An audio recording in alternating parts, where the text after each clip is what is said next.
Hello, guys. How are you? Happy Thursday, everyone. It is Charlotte Cornegay coming live with you with another Forever Friends Academy live episode. How are you guys doing? Happy Thursday. Hopefully, you're enjoying your week so far, and hopefully, I can have a nice little conversation with you this Thursday. I am, as per usual, happy to be on with you guys. Today has been a very productive day for me, so today's a good day. So anyway, let me introduce myself for anyone who might be a newcomer.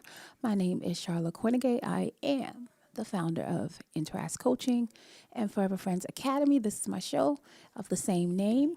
And I'm also a recording artist and an author. I've written 2 books so far, hoping to get a lot more, but definitely having the outline and everything for my third book. So welcome if you are new to the show, and I'm glad you can make it. And hopefully you can make it on with me and we'll have an engaging conversation tonight. Basically, the show is all about helping people develop relationships that last a lifetime and helping people to love to their fullest capacity so that they can, express love, reflect the light and purpose of God in their life in every way possible. All right. So welcome to the show. And I hope you hear something tonight that you really can apply, that you enjoyed, and it'll bring you back. So definitely, if you hear anything that you like tonight and you'd like to hear more of it, definitely do not pass go without subscribing to my YouTube Forever Friends Academy live episodes, full episode on my YouTube channel. So go there. Matter of fact, pause if you're listening now and go there and subscribe so that, more you can get more content headed your way. You'll know exactly when I'm coming on and you'll be able to listen to the full episode. So definitely comment, like, spread, more importantly, because that's definitely one of the main reasons I'm doing this is just to spread the information. I feel like there's a lot of information, which is good, on the internet now, but definitely a lot of information on relationships that are leading people astray. And I feel like pulling people more apart than bringing them together. So I'm all about bringing people together and, working through the processes, and tonight's episode is all about enjoying your relationship, right? Because I think we all want to enjoy our life point blank, but definitely want to enjoy the relationships that we keep. So the title for tonight is How Not to Worry and Enjoy Your Relationships, right? Because there is this, what I like to call false interpretation, especially that when you get into long-term relationships, marriages, that they're not enjoyable anymore over time. And that's just not true, So I definitely wanted to talk about that. Lino, how are you? Good to see you. It's been a while. Thank you for popping in. What we are talking about is how not to worry and enjoy your relationship tonight. And it's kind of, I guess, maybe like a part two from what the conversation that on my previous podcast we were having, and we basically were talking about a quote from Mother Teresa, which I absolutely love. The title of that discussion was called "Love Has No Regrets," and that basically love, the unspoken truth. There's unspoken truth in when we experience the purest version of love, that it transcends all of our mistakes and regrets. So that's what we were talking about. And I wanted to kind of continue the conversation a little bit deeper and kind of connect it to enjoying our relationships. And the full quote that I presented on our last episode was basically, it said, don't ever regret a day in your life, because good days bring about happiness. Bad days give you experience. Worst days give you life lessons.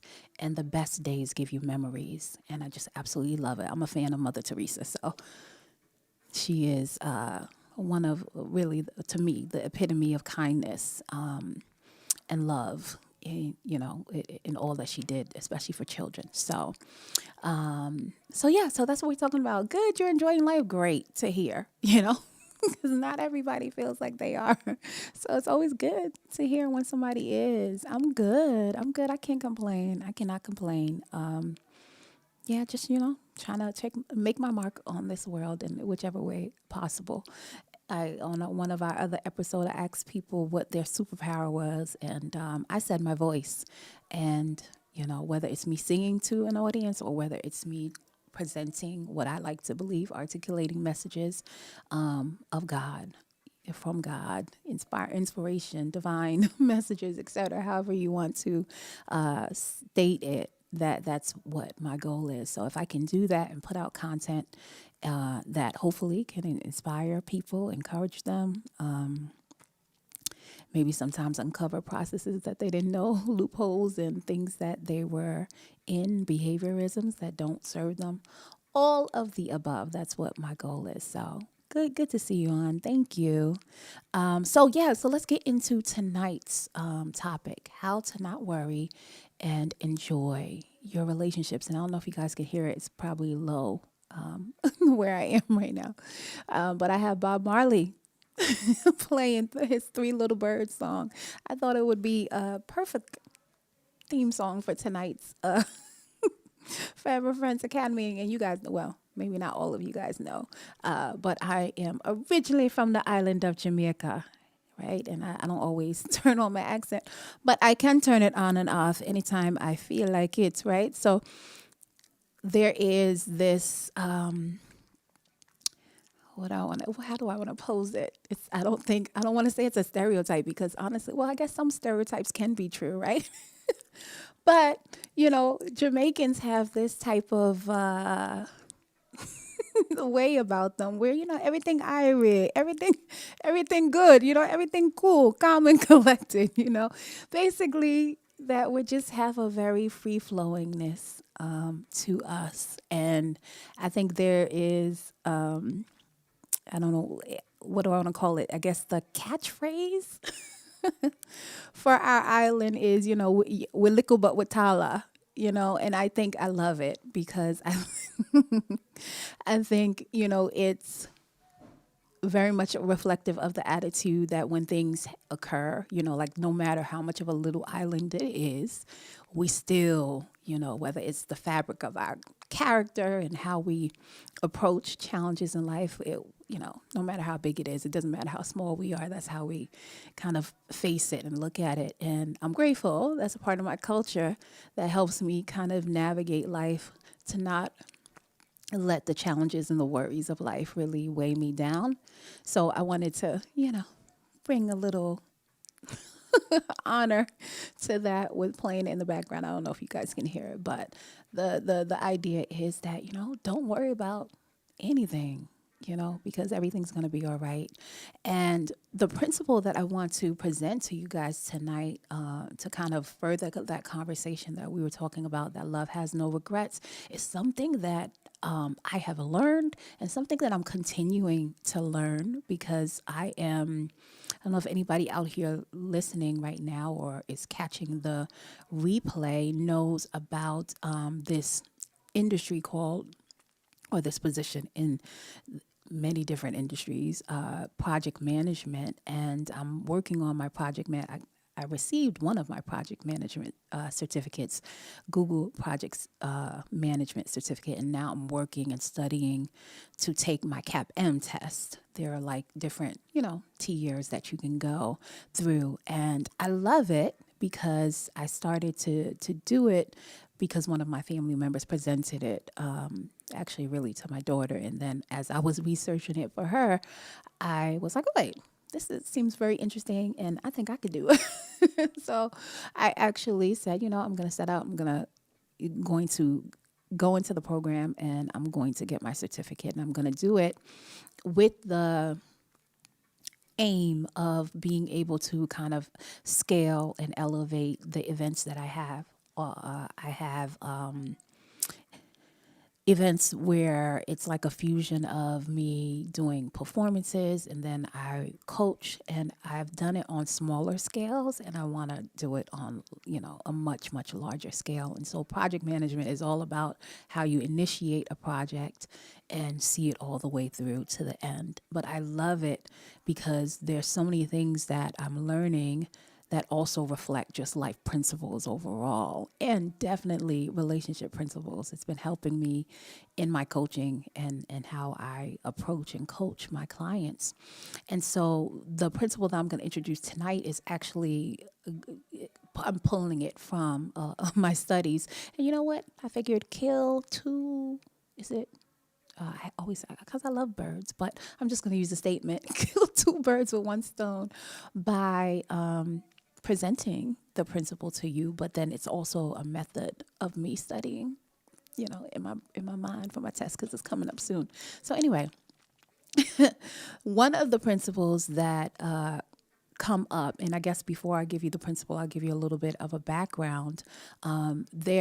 There are many different approaches when it comes to like project management. And I guess when you think of project management, the biggest project you have is your life. Not that you want to necessarily think of your life as a project, but you know what? Listen, we build, and make projects about many different minor things. But right, the most grandiose project is the life that you create for yourself. So basically, there are many different approaches when people create events or create programs or create projects.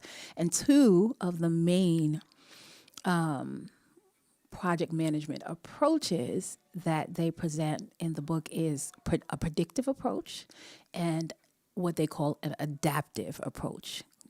And basically a predictive approach is like when you're doing a project and everything is like sequential, build it brick upon brick by brick, or brick upon brick, right? Meaning like you have to do this and lay this foundation before something else, do the second thing. A good example would be like if you're building a house, right? Like certain steps you cannot skip or the house will not stand, right? So you need to lay the cement down before you can now put up, right, the walls and things like that. So predictive method is like everything's planned out. It's however the project unfolds, you want to try to adhere to the initial plan or the initial framework or scope of it, right? And so the adaptive is different, right? It's more of where it's a continuous learning type of process, and it's however the project unfolds is very dependent on the feedback that you get from either consumers, or if you're in an organization, I don't know, maybe some people are listening who are a part of either nonprofit organizations or corporate entities and companies, where you'll have a program and you'll have people who are executives and people who are over it. In the book, they call it stakeholders, the people who are either investing in the program and have, I guess, a lot at stake for it to either provide value in the way that they want it to, or maybe because they are the investors or sponsors, it's weighted a lot on them how the project kind of rolls out. So nonetheless, those are the two different approaches. One is predictive, everything we're planning out all up front, not a lot of wiggle room. And one of, I guess I'll put it as a weakness. One of the weaknesses of a predictive type of approach to managing projects is that you don't have a lot of wiggle room, and it's not structured in a way that it's very good at responding to change, right? Whereas an adaptive one is, right? Because it's more about the learning process. So an example that I can give you is, imagine you're in a maze, right? And if you're in a maze, the predictive would be the outcome, right? Okay, like where do I need to go? And I need to get to that exit. And maybe you would, like, if you have a GPS system and you follow instructions to the T until you get to that outcome, right? It's very focused in that way. Adaptive is different, right? That a person who is more using that adaptive type of approach would be like, okay, I'm in this maze and the dead ends, kind of teach me. I'm kind of learning as I go. And as I'm learning as I go, I'm able to kind of like navigate through this maze and get to the end. Right. So I'm using those as kind of a background or a backdrop to give you the principle for how not to worry and to enjoy your relationships. And that principle is to respond to change over following a plan. Responding to change over following a plan. Right. So how to not worry in your relationships and how to not worry really in your life and enjoy your relationships is respond to change instead of, right, or over following a plan. And, as I was stating before in a project management sense, right, the plan is how large of a scope, and what are the things that we need? If we build a house, what are the materials? What are the resources that we need? Who are the people that we need to contact to build it? Like all of the things that is necessary to, right, see this full project to fruition. Now, in relationships, right, that's a little different. I think the plan in relationships, when it comes to us, is, right, the outcome, of course, for a lot of people. The outcome, whether it's marriage or whether it's, I want to make sure you're committed to me and only me. The plan can easily, right, be when you meet that person, they come with a certain amount of characteristics and a certain amount that when you engage with each other, you guys are creating certain patterns, right, in your relationships. And we hold to that, especially if in the beginning, the patterns that you're creating is something that you like, right? Like, I like this, maybe it's the person bringing you flowers. Maybe it's the person that's cooking you great dinners, or however it comes up, right? They're meeting wants and needs in certain ways. And so once we experience that, we get used to it, and that becomes etched like a plan in our minds, right? And unfortunately, because of the nature of relationships, right?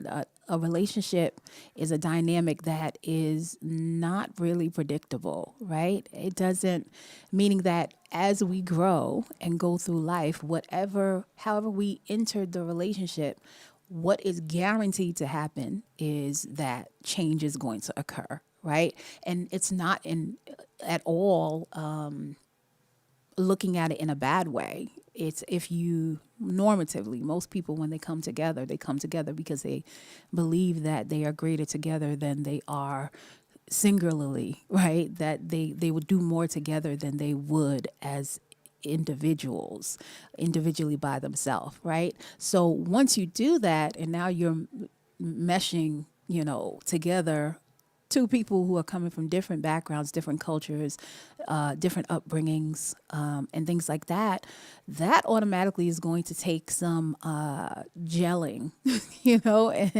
and merging together to be able to work, in harmony together. And then, normatively, those two people come together and they create a family, right, dynamic. And if they choose to have children, now you have even, right, so all change upon change upon change, So even though we would like to sometimes hold on to the things and the way the relationship started to, maintain or continue those things in that way, oftentimes the change requires for us to either meet the consistent needs that we have in different ways, because now those needs have evolved to become more complex. I use a simple example that I I remember having a conversation with a young man who is now married, who was a client of mine, by the way. My husband always says, okay, Charlotte, you need to start naming the receipts, the evidence of your coaching. And, so I will start doing that because you won't know unless I tell you, right? But so one of my clients, before he was married, and he was courting his beautiful wife now, and he asked me, he was at a state in his life as, early 20s, and you're like trying to figure it out, and he was like, man, I'm looking at all my friends, I'm looking at myself, and none of us have it figured out. You know what I mean? And, and he was saying, who's like married and, has a house and, a career, all that at 24, And I remember looking at him, not in a boastful way at all, but I said, in the most humble and grateful way possible, I looked at him and I said, Ben and I did. Ben and I did. We did. We were married. We got our house. And by the grace of God, I will say it to you right now. It's not in a boastful way, but I must be able to say what the truth is, and was at that time.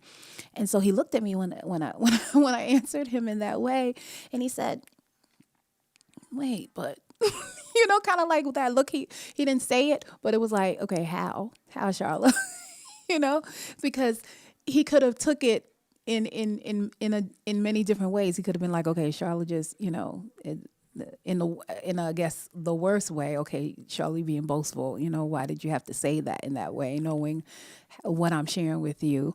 Or, he could have went the other spectrum, which we have gotten many, we have received, at least I have received many times when I state something that is atypical, right, and out of the norm, where they're like, okay, well, that's just you and your island, or that was just a rarity, and they kind of like nix it off and dismiss it. But I'm glad he didn't do that. He kind of just leaned in and, said it without saying how. And that was great because it afforded for both of us, a moment, an opportunity to learn, for God to kind of like drop something that we both can learn from. And he did. And I remember giving him the example that, you say you want this, you say you want a house, you say you want, to have a career and know exactly what direction your life is going in. But why would God give you those things?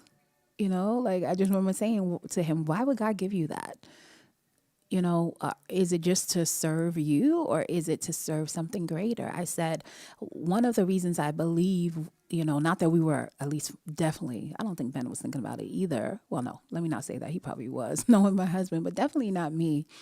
As we were going through that, process of getting married and getting our house and things like that, I said, I believe one of the reasons why God gave us those things at such an early age is because I know, Ben told me specifically, like, I want you to be my wife and I want to be able to provide for you and place you somewhere. I don't want to just say, I want you to be my wife and I have no place to,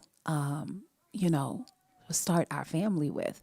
And so that was a prayer in his heart to say, God, I want to establish this to not serve myself, but to serve more than just me, right? And so I told him,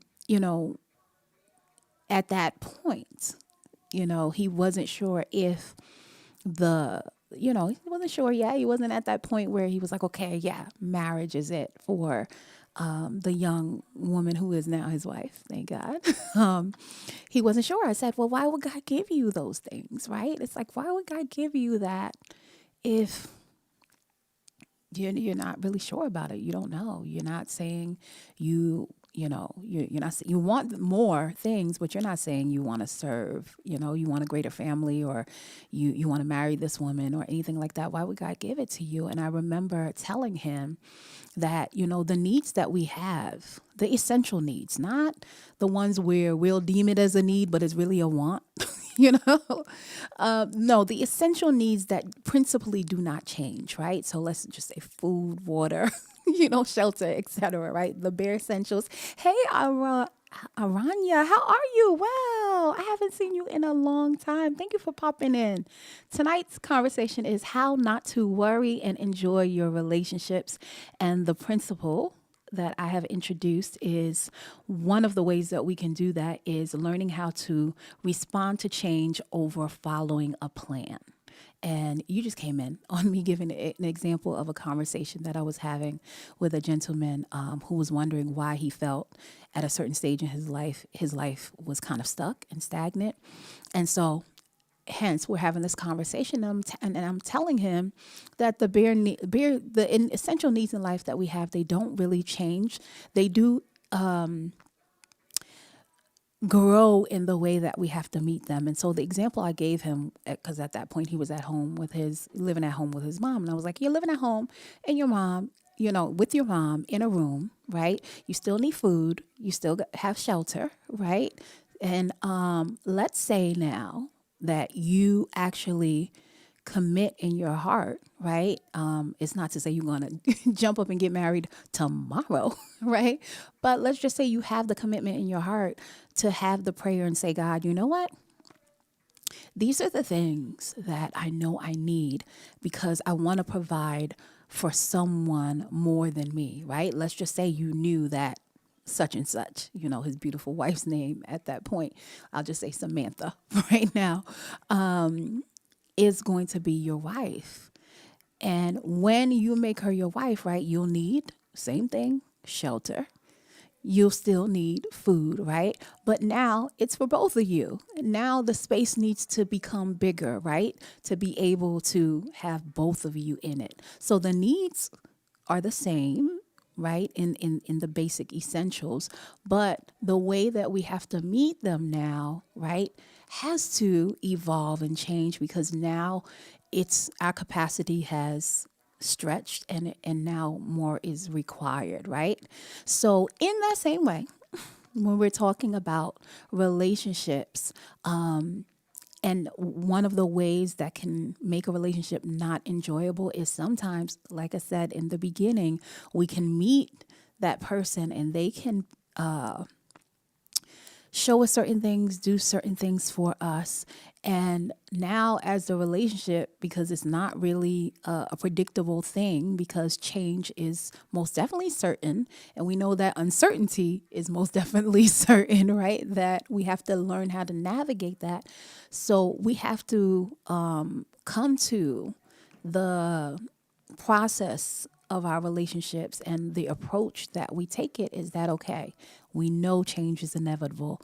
We know that uncertainty is inevitable. So one of the ways we can make sure that we navigate this and not keep our relationship in a box, ourselves in captivity by, right, having this rigid plan, having this predictable, type of, wanting the relationship to have this predictable, outright nature to it.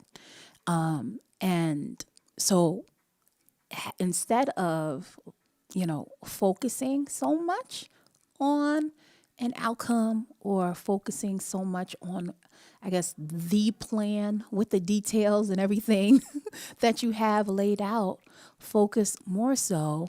I'm going to focus on responding to change over following a plan and how that looks, right? And because there's many people who might listen to this even now or hopefully on the replay and will say, man, well, Charlotte, that is too, you trying to make me be a hippie, no offense to anybody who is, but oh, that's unstructured, that's only gonna, it makes someone get in trouble, get you, I'm not talking about being in a relationship where the two people are hanging on to certain things that aren't really serving them for a long, long, long time. And then now they've wasted their precious resources of their energy, their time, and their faith and putting it, in the wrong direction. No, this is something different, right?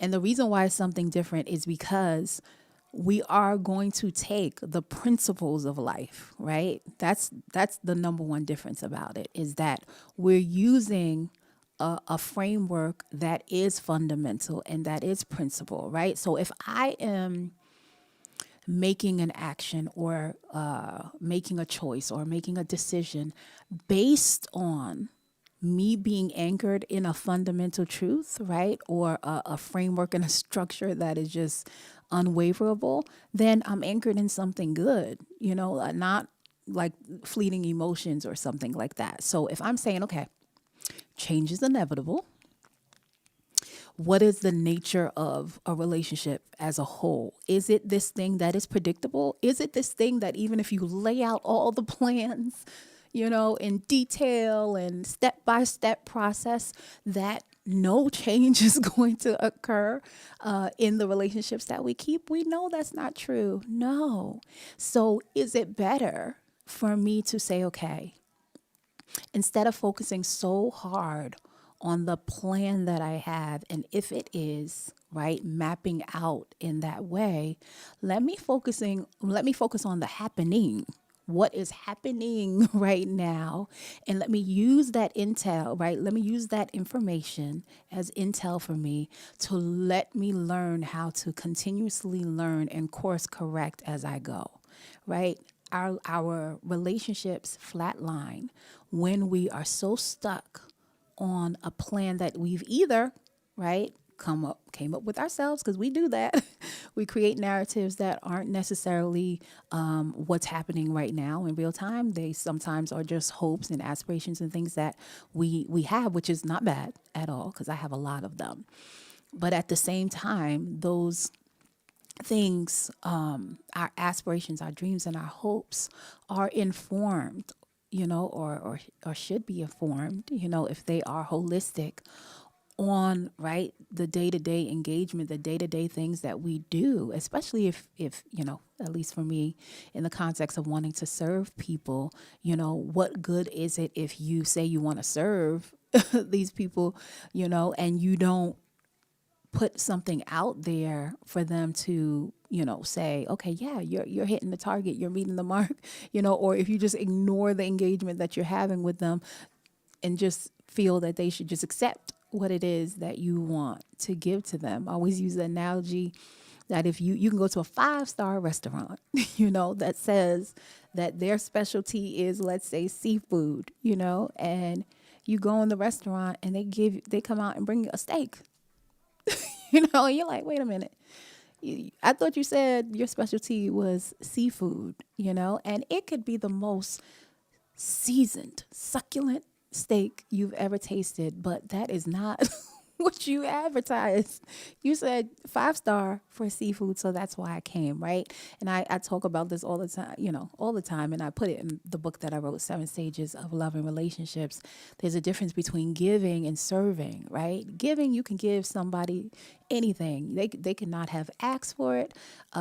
It can be something that they didn't necessarily even want, but you just chose to give it to them. It does not take necessarily a type of thoughtful consideration to want to meet, a need, or where you're taking and you're understanding what it is that person, really likes to receive, right? Serving is like that.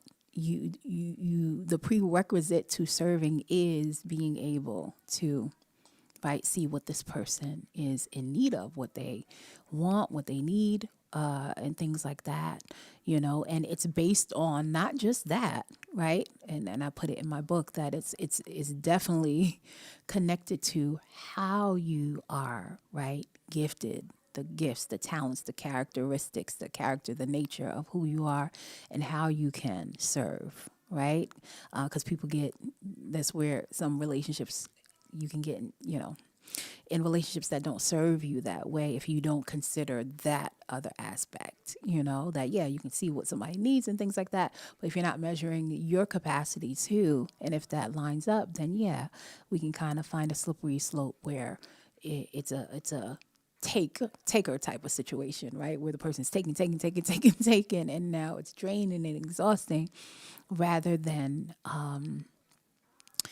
it's a reciprocal thing where growth is happening on both ends. I was just speaking to someone today who had a lesson that they were teaching one of their clients a musical, like musical training and things like that.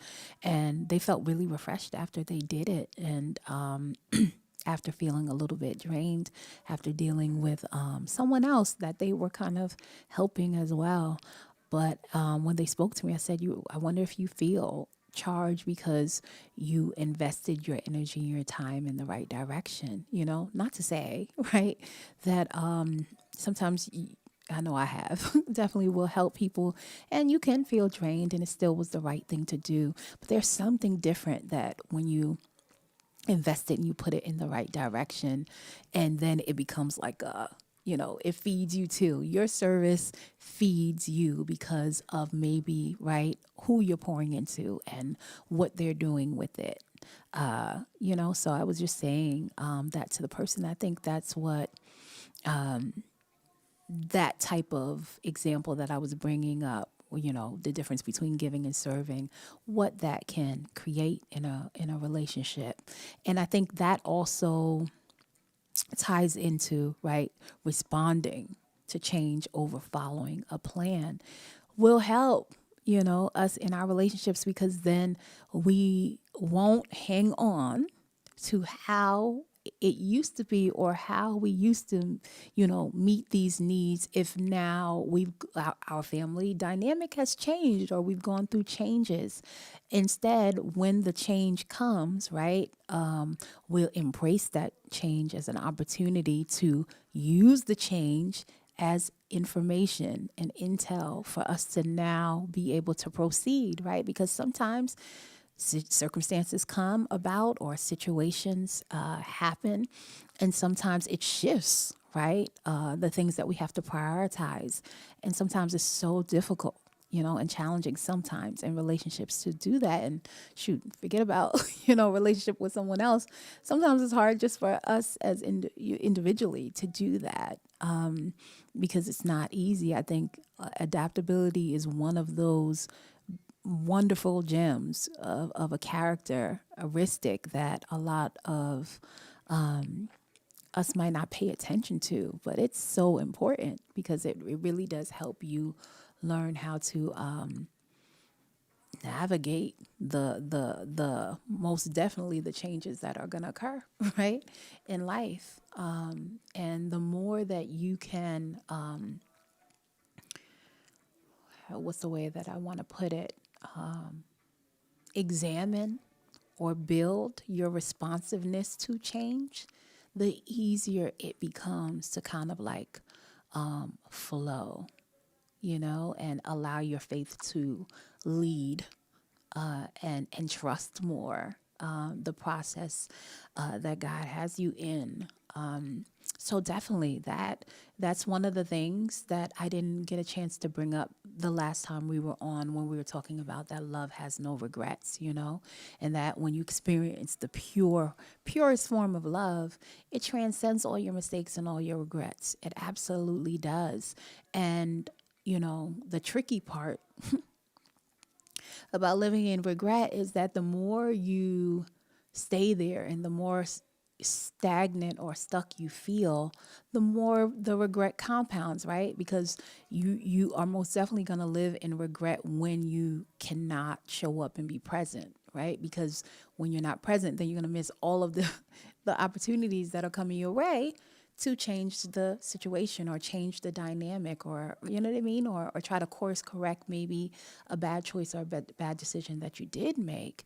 So this is one of the ways to kind of counteract, to build a mentality that will be able to kind of like when that regret or when that pity or however it comes about for you comes, it'll allow you to course correct it.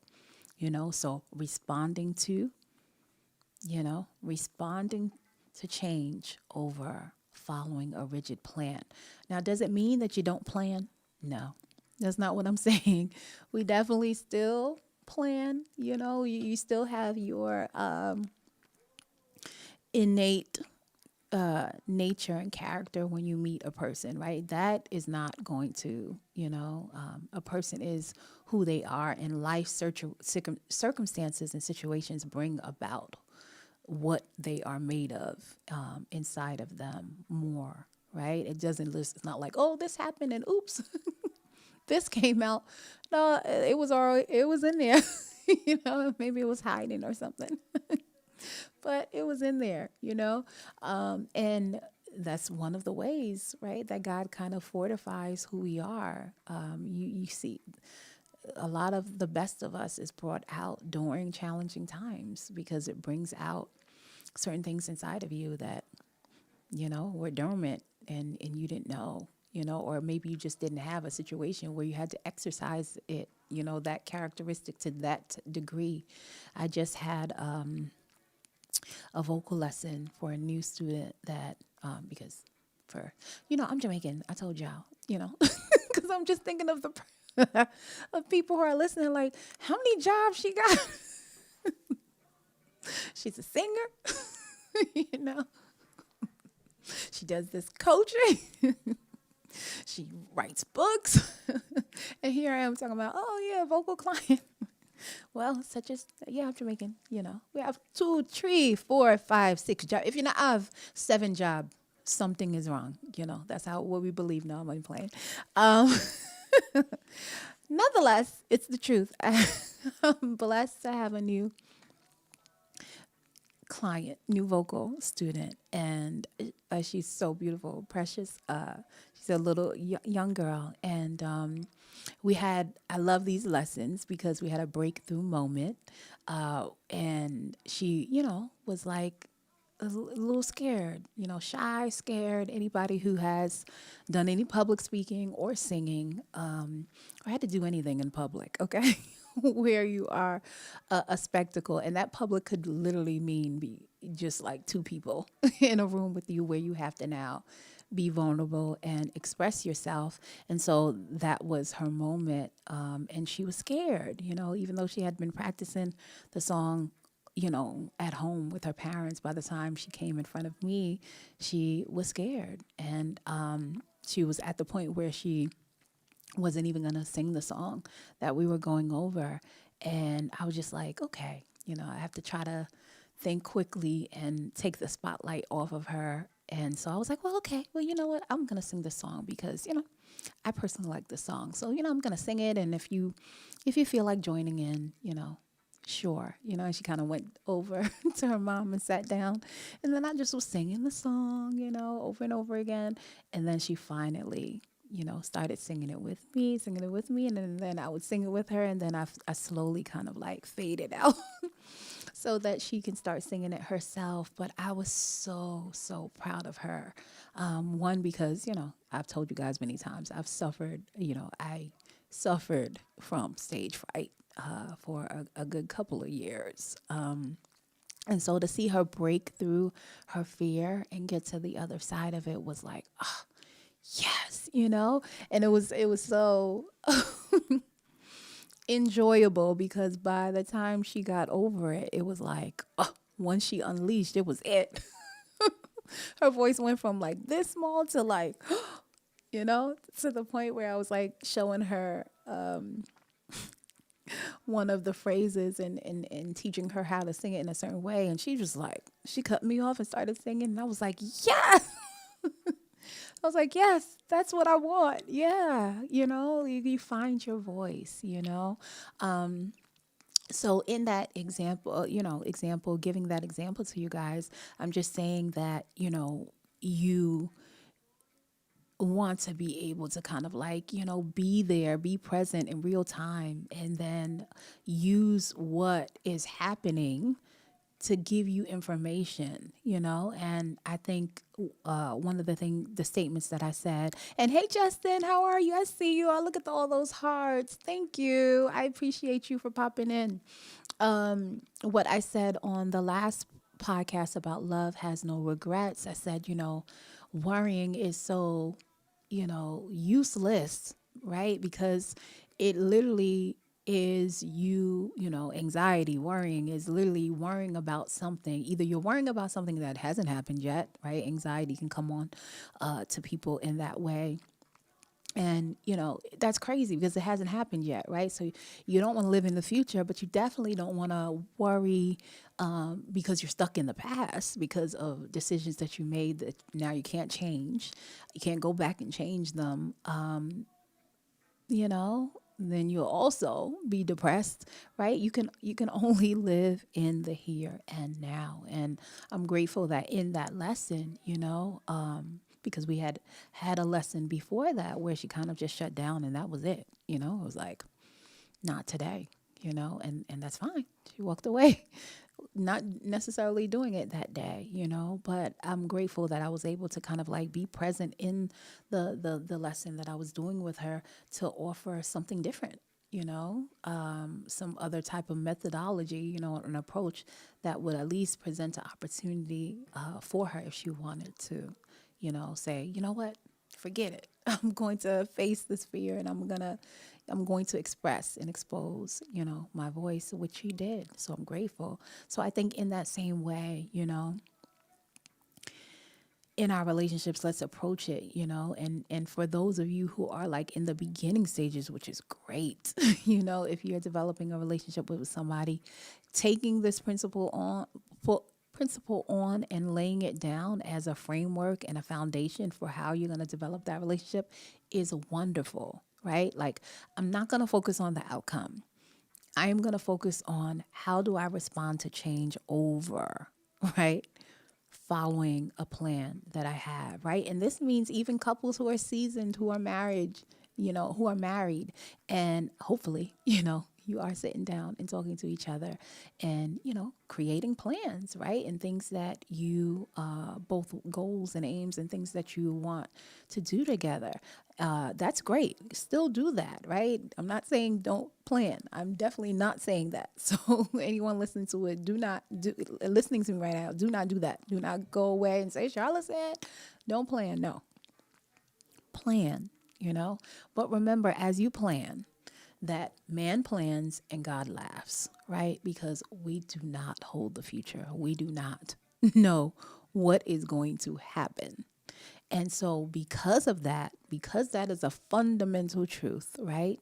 And we know that uncertainty is inevitable and we know that change is inevitable. So let's plan, but say, after we've done this plan, we're going to focus on responding to change over following the plan, right? So that automatically gives you an advantage before the change even comes to you. You've already laid down a mindset that's going to help you navigate the change when it comes, right? So that's what I'm saying.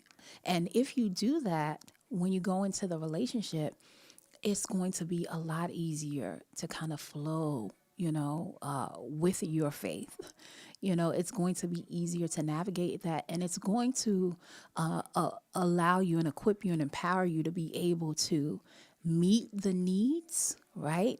As those needs, right, evolve and grow. In the same example that I gave you of the gentleman that I was speaking to, like right now, you're just in your one bedroom, feeding yourself and taking care of yourself. And you really only have that on your mind.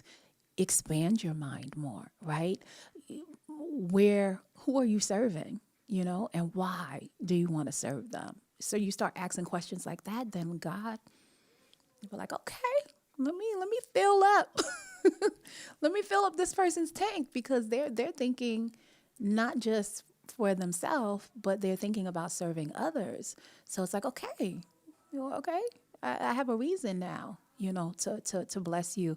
I saw a podcast, a snippet, and it was so profound. It was so short. And the person, they were talking about choosing the wrong people, how some people, choose the wrong people, and they're talking about divorce, and the same number they've been talking about for years now, that half of the people who get married, get divorced and things like that. And one of the people on the podcast, I don't remember the guy's name, but he was saying, I know everybody talks about choosing the wrong person, but listen, what I focus on is after you've picked, what do you pour in? You know, like after you picked, what did you pour in to that relationship? And I thought that was such, and I still do think it's such a profound statement because this is true. It's like, because it's easy for the person to say, I just picked the wrong person. No, sometimes that's not true. Sometimes you did pick the right person, but what are you pouring in? Is it the fact that you met this person and certain things was happening in the beginning of the relationship and that became a plan that was etched in your heart and soul that now you are holding on so rigidly that now as the relationship has evolved and grown, right? And necessary changes have occurred to be able to develop certain character skills in you, relationship skills in you, and just, maybe you guys have a family now, and so your capacity has grown.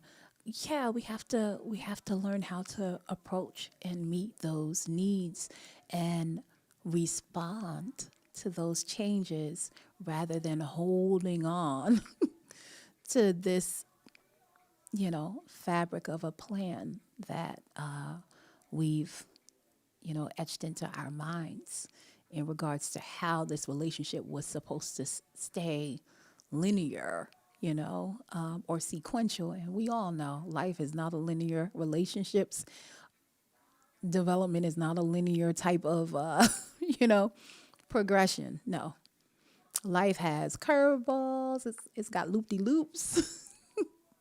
Right?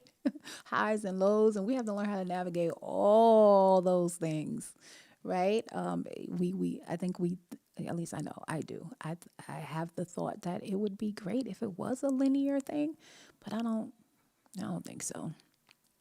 I've seen the greatest parts of me get developed in life not being linear, in life not being just this sequential thing. We have our fundamental principles and our framework that helps us, that we can always lean into as we learn to navigate the changes. Those things will never change, right? Because fundamental truths of God are what they are, and they are everlasting and they don't change, which is great. I think that also should give us a firm gripping in being able to weather, the challenges and the changes of life because of that. So hopefully I pray, that this principle that I put out to you guys, that you apply it, you use it, it's applicable, hopefully, to you, that you can approach your relationships in that way, because we want to enjoy our relationships. We want to enjoy life. And I just think, I look back and I reflect on, of course, the development of my friendship and my relationship and my marriage to Ben. It was like that. Like but even before Ben, I was young when we met. So I, I don't have a lot of, I didn't have a lot of boyfriends and things like that. Had about 2 boyfriends probably before him, that I could say like were solid. And I know I was young, y'all. I shouldn't have no boyfriends at all, but hey, it's the truth. I did. But even with them, I was very much having this mentality, not knowing at all, like really what it was and how to articulate it in the way that I'm articulating it to you guys tonight.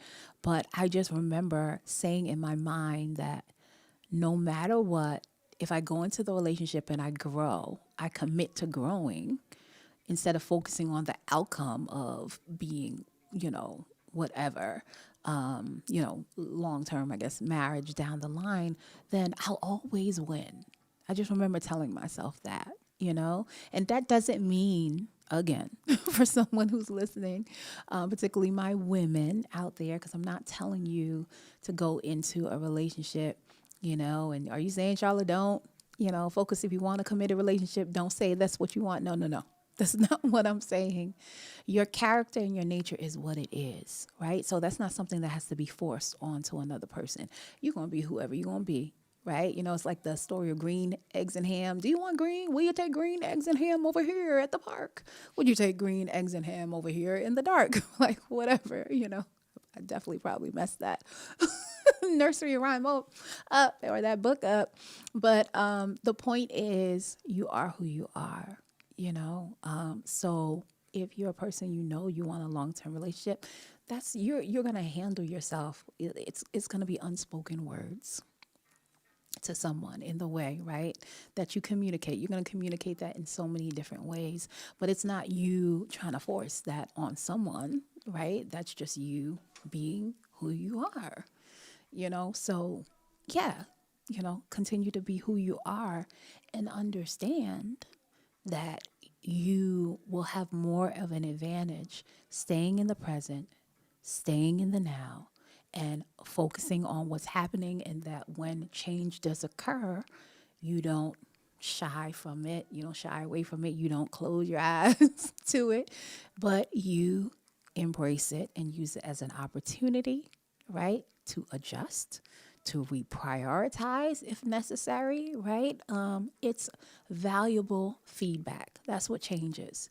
Change is valuable feedback that can be useful and resourceful to you, so that it can, right, come to you and equip you with certain things, So that's what it is. So when you look at it like that, you will have more of an advantage, and that's what I did in the relationships that I had. Even with Ben and I never was like, okay, yeah, the goal is marriage, and so that's all I'm gonna focus on. No, I really, was like, no, I'm gonna be 10 toes down in this process of learning myself, learning God, and love's character and nature.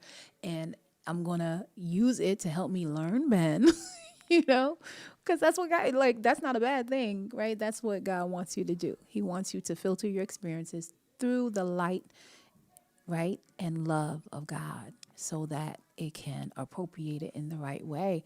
And when it does that, it helps you, it equips you to be able to understand and love someone for who they truly are, and not make them up to be something that they're not. And that's what I did. I was just like, okay, I'm gonna grow.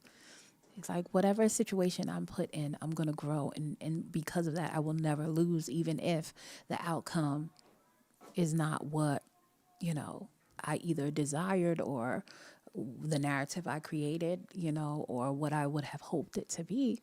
I'm always going to grow. And the interesting thing that I think about that is that it did the opposite for me. Like, I didn't focus on marriage. I didn't focus on the outcome or anything like that.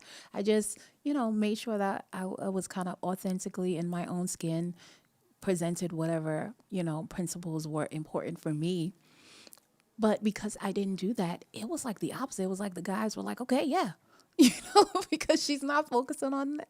I could grow with this person. Like, this is a cool person. It made the relationship so enjoyable because the pressure, the unnecessary pressure wasn't there, and the friendship could be built.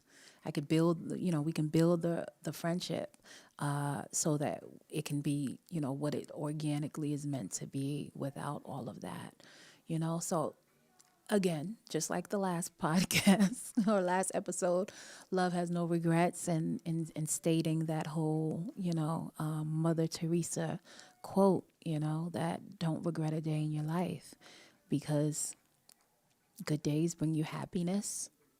Bad days bring you experience. Worst days give you life lessons, and best days give you memories, and that's the truth, So if you live by that, then no matter what comes your way, you won't be afraid to embrace the change. Because sometimes people are afraid to embrace change because they feel like it's going to put them in either a worse scenario, and sometimes you just can't deal with the uncertainty of things. But the innate nature of our relationships is that they're not this predictable thing. You can't predict what that person is going to do, or how they're going to change 10 years from now, 20 years from now. It's an as is. As I say, relationships are developed as is, right? It's not like let me change this. You know how like you have those houses where they flip and they kind of it's a fixer upper, as they say. If there is any fixing or developing that occurs, it has to be voluntary of the person, of themselves in the relationship, right? But it's not you. I'm gonna fix them, make them just right for me. I'm gonna fix them. No, it's not like that. But so if we focus on staying in the moment, staying present, and focus on responding to change instead of just following this rigid plan that we have for this relationship, then yeah, it's a good start. It's a good approach to keep. And that's one of the strengths, as I was kind of breaking it down and telling you guys about project management. That's one of the strengths of having an adaptive approach to projects. It's one of the strengths to having an adaptive approach to the development of our relationships, is that we're not afraid of the change, because once you say to yourself that change is valuable information that you can use as a resource for you to learn what it is that you need to assess further or shift or reprioritize, to, you know, I guess curate the most optimal, experience for yourself and, whoever you're in a relationship with, then you're not afraid of it anymore. So definitely that is the principle that I wanted to add on to the conversation that we started last week. And I thought, I was like, this is a great principle for me to introduce on the show tonight, because it's so true. It's like everywhere I put it in life, it still rings true, whether it's like career choices, relationship choices, it's a family dynamics, it's everywhere you put it. It's absolutely true. Focus on responding to change over following the plan, because I think the plan is, can form, in different ways through time, depending on the changes that are occurring. So, and I think one of the greatest freedoms and blessings of being able to kind of let go of the plan, or the way that you think things can go or should go, rather, and feeling like like you say to yourself, I relinquish all of the control in that. It's so freeing, because you can kind of free fall into trust when you do that. And I say to a lot of my couples, and then I'll get off with you guys because I've been on for a while, especially those couples who come, and say, man, we used to do this before in the beginning, and now we're not doing any of that, and I'll ask them, well, why do you think that is?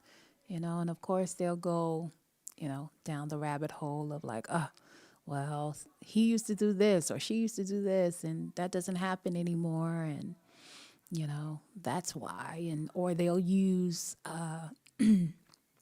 the family, we have kids now, and so that's why we can't do that, and many different myriad of reasons that they'll put in, or justifications. And I'll say, well, it seems like your life has developed and that your life has grown.